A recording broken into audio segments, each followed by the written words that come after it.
The woman was horrified to discover that her husband had secretly taken wedding photos with another woman, and that woman turned out to be her secretary of 10 years. Raven was so furious her whole body trembled, but as a divorce lawyer, she knew better than to act on impulse. If she wanted revenge, she had to do it right, so she chose to strike in public, in front of everyone at the office.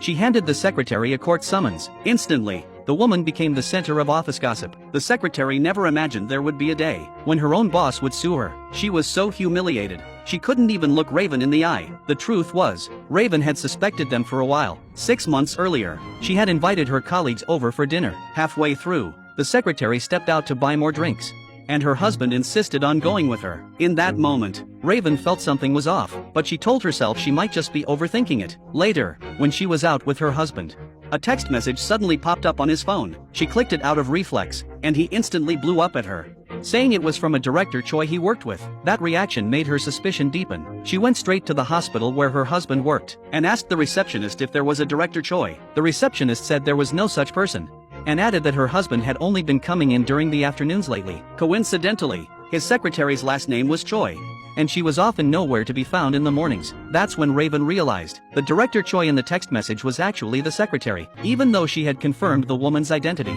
she still didn't have solid evidence, until one day, she accidentally opened one of her husband's packages. Inside were wedding photos of him and the secretary. It was clear they had already planned to get married. Raven swallowed her rage and refused to lose control. If she lashed out now, it would only hurt her daughter, and give the secretary the upper hand. So she decided to keep pretending she knew nothing, quietly gathering evidence. She would wait for the perfect moment, and make sure they were utterly ruined.